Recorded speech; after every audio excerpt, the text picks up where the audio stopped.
कुछ दिन बाद सत्यवती बाजार जाती हैं। वहां उसकी मुलाकात अपनी पुरानी सहेली सीमा से होती है। सीमा खुशी से विस्मय में कहती है, अरे वाह, कितने दिन बाद देख रही हूं तुझे, तू तो बिल्कुल नहीं बदली। सत्यवती गर्मजोशी से जवाब देती है, तू भी तो वैसी ही है, पर थोड़ी जवान और सुंदर हो गई है। एक नज़र में किसी को भी घायल कर सकती हो। दोनों हंसने लगती हैं। बाजार की किसी दुकान पर एक आरामदायक कोने में सत्यवती और सीमा बेंच पर बैठ जाती हैं। स्कूल की शरारतों की यादें सीमा के चेहरे पर मुस्कान लाती हैं और दुकान हंसी से भर जाती है। थोड़ी शर्माते हुए सीमा कहती है, सत्यवती, तुम्हें कुछ बताना था।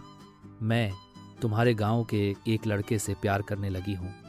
उसका नाम नागेश है और वो कमाल का लड़का है। एक ही नज़र में दिल में उतर गया। हलचल भरी मिठाई की दुकान में सत्यवती का दिल डगमगा जाता है, क्योंकि वह अपने दिल की भावनाओं को रोकने की कोशिश करती है और ऐसे व्यवहार के रही है जैसे नागेश को जानती ही नहीं हो। सीमा उस मुलाकात के बारे में उत्साहित होकर बताती है, हाँ, वह बहुत अच्छा है। पहली मुलाकात से ही ऐसा लगा जैसे मैं उसे सालों से जानती हूँ। सत्यवती चुपचाप सुनती है। उसका भाव अपरिवर्तित रहता है, क्योंकि दर्द चुपचाप उसके दिल में बस जाता है। सीमा का चेहरा चमक उठता है, क्योंकि वह नागेश की कहानियों को सुनाती है। उसकी आंखों में उभरता हुआ स्नेह झलकता है। सत्यवती अपनी चाय की प्याली नीचे रखती है। उसके होठों पर एक जानी पहचानी मुस्कान खेलती है जब वह पूछती है, ओह, तो तुम भी उससे मिलना चाहती हो? मैं तुम्हें उससे मिलवा सकती हूँ। और थोड़ा मुस्कुराती है। सत्यवती कहती है कि परसों ही पास के नेताजी महाराज के मंदिर में भंडारा है, तुम वहाँ आ जाना। नागेश वहाँ ज़रूर आएगा। मैं भी तो देखूं ये प्यार करने वाले कैसे मिलते हैं। थोड़ी हंसती हैं। सीमा भंडारे में मिलने का वादा करके वहाँ के चली जाती हैं। उसके चेहरे पर एक चमक दिखाई दे रही हैं, जो आने वाले पल की खुशी का एहसास कराती हैं।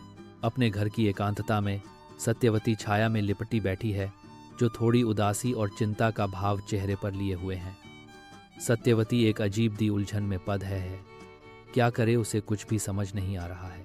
सत्यवती की नज़रों के सामने वो सारी मीठी छेड़छाड़, वो नागेश के लिए रोज़ इंतज़ार करना, सत्यवती को देखकर नागेश का मुस्कुराना अब एक फिल्म की तरह जीवंत सा दिखने लगा है। उसे अब सब नष्ट होता नजर आ रहा है। नेताजी महाराज के मंदिर में घंटियों और भक्ति गीतों की आवाज़ें गूंजती हैं।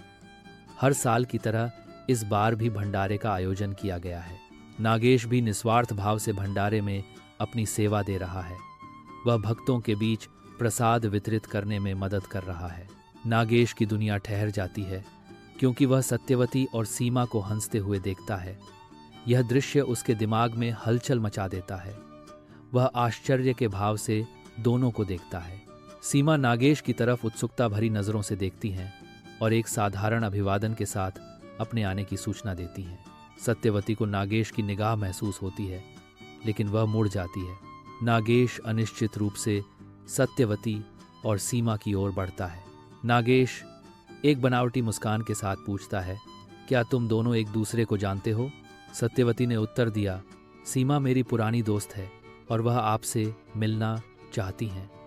अब वो आपको कैसे जानती हैं, ये तो मुझे नहीं पता। कुछ पल के लिए वहां सन्नाटा सा छा जाता है। क्या सीमा अपना प्रेम जता पाएगी? क्या सत्यवती चुपचाप सब कुछ देखती रहेगी? क्या नागेश सत्यवती के प्रेम को ठुकरा देगा? जानने के लिए देखिए एनजी की प्रेम कहानी पार्ट 9।